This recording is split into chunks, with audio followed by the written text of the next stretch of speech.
talking about the idea of an Andy Dalton start for your Carolina Panthers after an 0-2 start.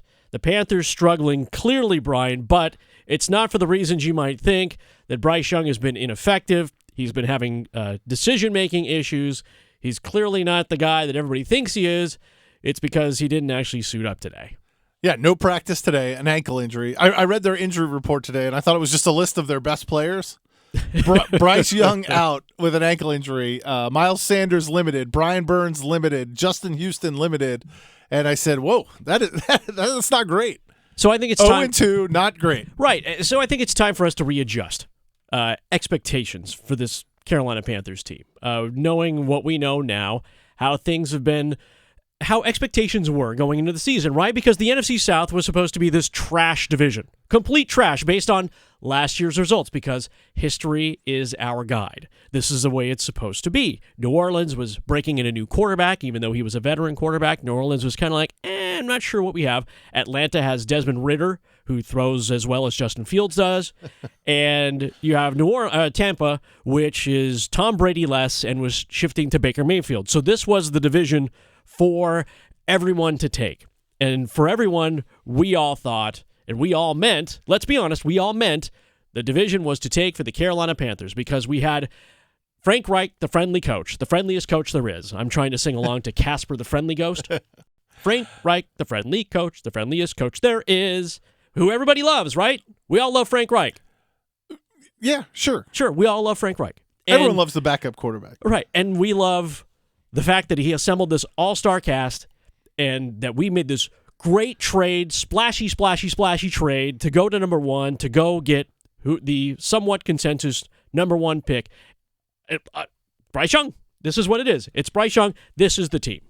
Roll through preseason, no expectations. It's the preseason, right? We don't think very much of the preseason. We come into this season, kind of lay a goose egg in that opener on the road, but it's forgivable, right? You're on the road.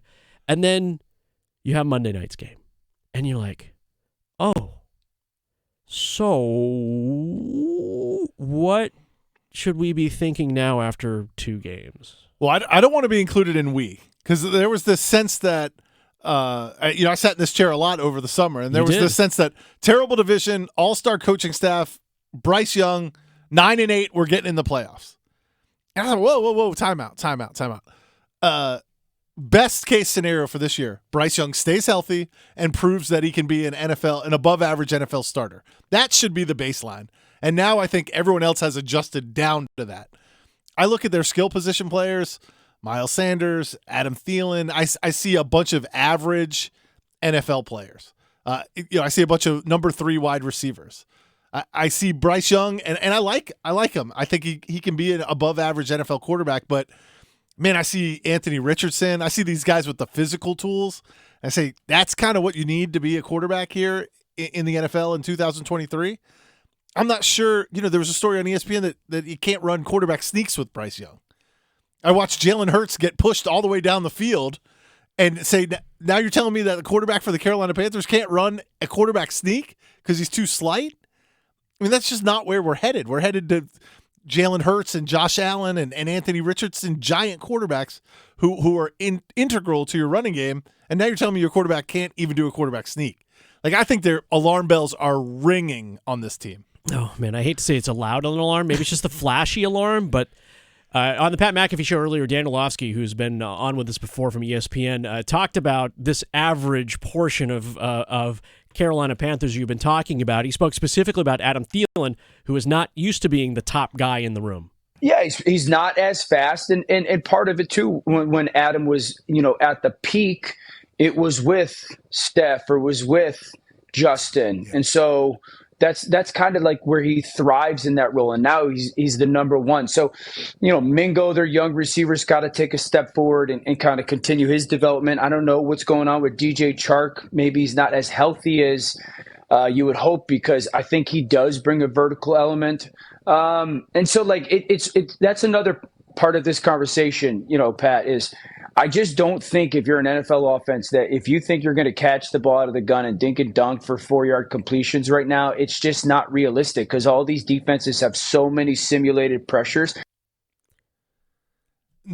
3 number 3 wide receivers. I mean, Thielen at this point in his career is a number 3. Mingo at this point in his career is a number 3. Maybe he gets a lot better. And Chark is not healthy, but I would put him in that 2-3 category. Look, fantasy football is not real football, right? But for wide receivers and skill position players, it's a good gauge. You're not drafting any of these guys. You're not putting any of these guys in your starting lineup if you're a fantasy team. There's no production coming from your running back, your wide receivers, your tight end, and add to it a rookie quarterback who may be really good eventually, but he's still a rookie quarterback, and all this is new to him. You know, those throws he made over the middle against Atlanta are rookie mistakes, and he's got nobody at the skill position to help him out. Well, I thought that's what was all addressed in free agency, though. We went out and got Hunter Henry, who talked up the praises of Bryce Young. We went out and got Miles Sanders. But I go back to history serves as a guide. Not Hunter Henry, right? Hayden Hurst. Hayden Hurst, right? Hayden Hurst. Not even Hunter Henry. Right. He's the discount version Hayden, of Hunter Henry. Right. the wish version. Right.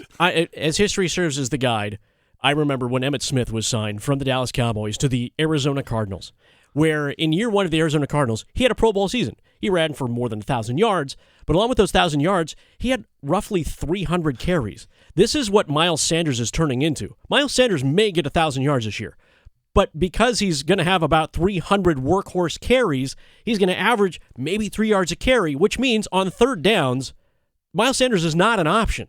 He's not going to be an option. So you know Bryce Young's going to have to make a play, and they're not going to have to be able to do it rugby style, pushing him through the line, because the line so far has been, honestly, kind of like the line that Bryce Young would have inherited this year at Alabama, which is basically like this Olay offensive line, which like, oh yeah, just come abated to the quarterback. It's totally cool. And then make you make a decision. So the clock is running a lot quicker for Bryce Young, which is stunting some of that growth for him. He doesn't get a chance to really see the whole field because he's not that clock that goes off in your head that they say signal callers always have. For some reason, he's losing a second every time that ball gets snapped. And this is all fine, except for some reason people thought this was a playoff team.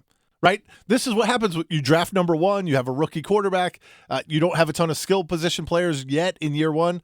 This is what happens. But everyone, for some reason, went into the season thinking bad division, all-star coaching staff, 9-8 playoff berth.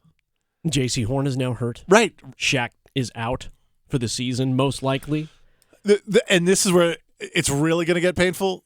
The Panthers do not have their first-round pick next year. So as bad, one of the solaces of being so bad is, hey, we get to pick in the top 5. We get to pick in the top 3. You don't have your first-round pick next year. A front office mistake, or basically you were hoping for something. Hope doesn't win you football games, unfortunately. And right now it's been a couple of games of hope this gets better. Hope we're able to execute better. Hope we're able to do more things. And as you mentioned, today's injury report was a list of the who's who of Panthers. It was like the 40 under 40 you see in like the Business Journal. That's literally the Panthers injury list right now. Everybody you know that is on this team that you can recite over and over and over again.